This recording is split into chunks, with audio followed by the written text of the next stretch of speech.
Du Grand Roi, pour notre méditation quotidienne, nous sommes le jeudi 16 janvier 2025 et nous vous saluons au nom de notre Seigneur et Sauveur Jésus-Christ. Pour notre méditation de ce jour, nous allons lire un texte dans l'Évangile selon Matthieu. Nous lirons dans le chapitre 5 les versets 43 et 44 et nous allons utiliser la version Louis II. Voici ce que déclarent les Écritures. Vous avez appris qu'il a été dit, tu aimeras ton prochain et tu haïras ton ennemi. Mais moi, je vous dis, aimez vos ennemis, bénissez ceux qui vous maudissent, faites du bien à ceux qui vous haïssent et priez pour ceux qui vous maltraitent et qui vous persécutent. Amour humain, amour divin. Amour humain, amour divin, tel est le thème de notre méditation de ce jeudi, 16 janvier 2025. Bien-aimés dans le Seigneur. L'amour est un sentiment humain peu connu, mal compris et surtout mal pratiqué.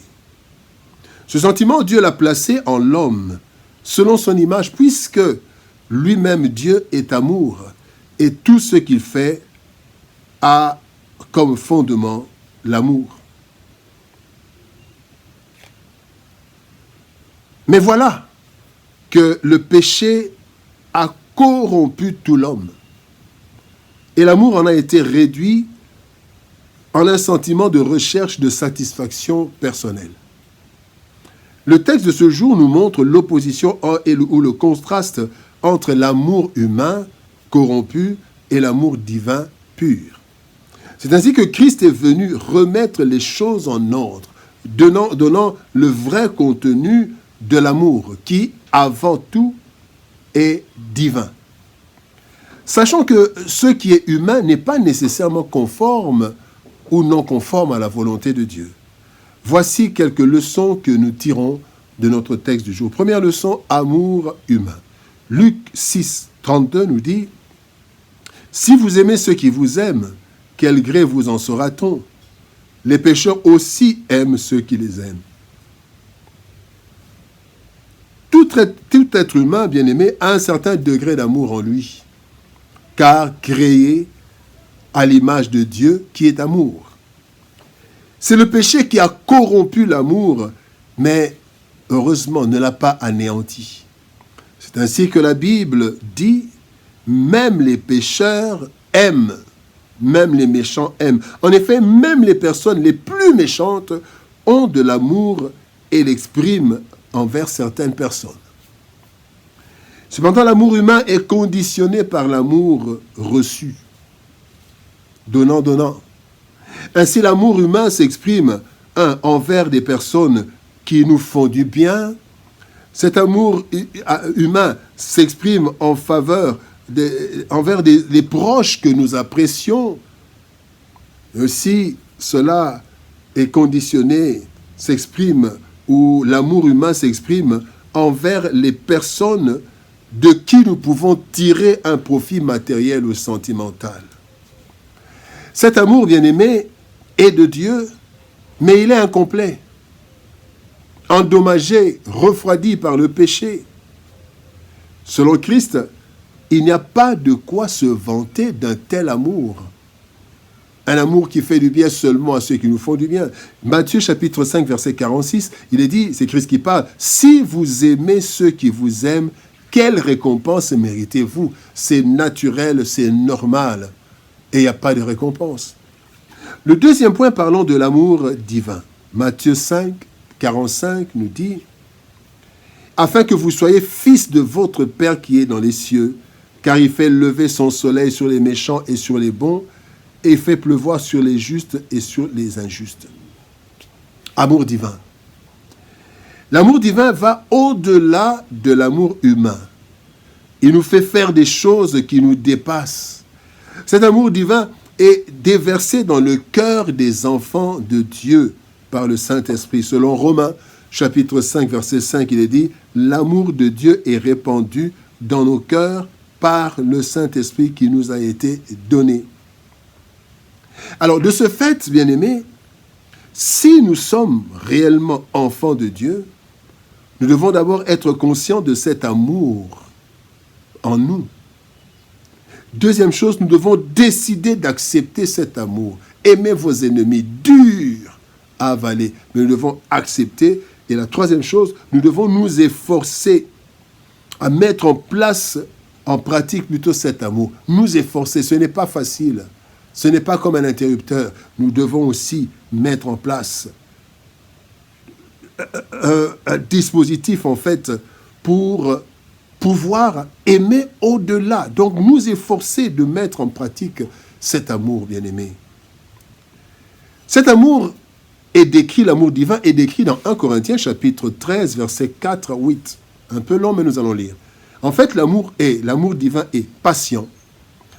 Il rend service, n'est pas jaloux, ne se vante pas, ne se gonfle pas d'orgueil, ne fait rien de honteux, ne cherche pas son intérêt, ne se met pas en colère, ne se souvient pas du mal, ne se réjouit pas de l'injustice, se réjouit de la vérité, excuse tout, croit tout, espère tout, supporte tout, ne disparaît jamais. Bien-aimés dans le Seigneur, voici la description de l'amour divin. Et le troisième point, bien-aimés, parlons de ce que Dieu veut. Ce que Dieu veut. Philippiens 1,9 nous dit « Et ce que je demande dans mes prières, c'est que votre amour augmente de plus en plus en connaissance et en pleine intelligence. » Bien que l'amour humain soit plus naturel, facile et accessible, bien-aimé, Dieu veut plus de nous. Il en veut plus. En effet, il est écrit dans Luc chapitre 12, verset 48, « On demandera beaucoup à qui l'on a beaucoup donné, et on exigera davantage de celui à qui l'on a beaucoup confié. » Lorsque nous réalisons, bien-aimés, tout ce que Dieu a fait pour nous et qu'il nous a donné, bien-aimés, nous lui sommes redevables à vie. Redevables à vie. En effet, il nous a aimés sans condition, il nous a créés. Il nous a rachetés alors que nous ne le méritions pas. Romains chapitre 5, verset 8 dit « Mais Dieu prouve son amour envers nous en ce que, lorsque nous étions encore pécheurs, Christ est mort pour nous. » Bien-aimés dans le Seigneur, Dieu veut que nous soyons ses imitateurs. Éphésiens chapitre 5, verset 1 nous dit « Devenez donc les imitateurs de Dieu comme des enfants bien-aimés. » Et aussi, bien-aimés, quand nous sommes redevables à Dieu, c'est que Dieu veut que nous soyons parfaits. Matthieu 5, 48. Soyez donc parfaits, comme votre Père céleste est parfait.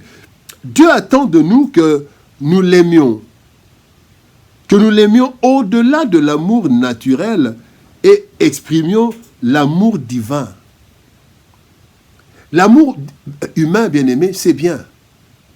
Mais l'amour divin, c'est mieux et parfait pour Dieu.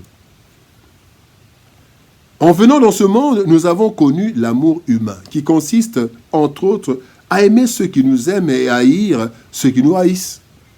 La réciprocité est l'un des points forts de l'homme. Ainsi, mélanger dans son cœur l'amour et la haine est normal humainement parlant. Cependant, quand nous venons à Christ, nous apprenons qu'il ne devrait pas avoir de place pour la haine dans le cœur de celui qui est né en Christ. Puisque cela est impossible naturellement, eh bien, le Saint-Esprit a déversé en nous l'amour divin.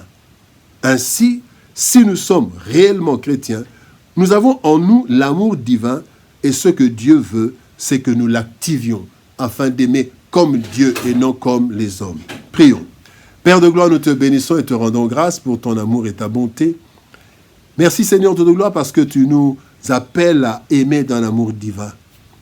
Oui, quand nous n'avions pas encore le Saint-Esprit, nous n'avions que l'amour humain, ce résidu d'amour qui reste dans le cœur, dans la vie des hommes, même des méchants, même de n'importe qui, même des païens, des non-chrétiens. Mais Seigneur, tu nous montres, Seigneur, que l'amour, ton amour, tu déverses cela en nous par le Saint-Esprit et aide-nous à l'activer. Parce que nous devons aimer non selon les humains, mais nous devons aimer selon toi. Tu veux que nous soyons parfaits comme toi tu l'es. Tu veux que nous soyons tes imitateurs. Aide-nous, Seigneur de gloire, à accomplir cette tâche. Au nom de Jésus-Christ, nous prions. Ainsi, bénis ta parole et bénis ton peuple. Au nom de Jésus, nous avons ainsi prié, Père. Amen. Bien-aimés dans le Seigneur, que Dieu nous bénisse. Shalom, au revoir, et par la grâce de Dieu, nous nous retrouvons demain pour une autre méditation au pied du grand roi. Shalom, au revoir, et par la grâce de Dieu, à demain.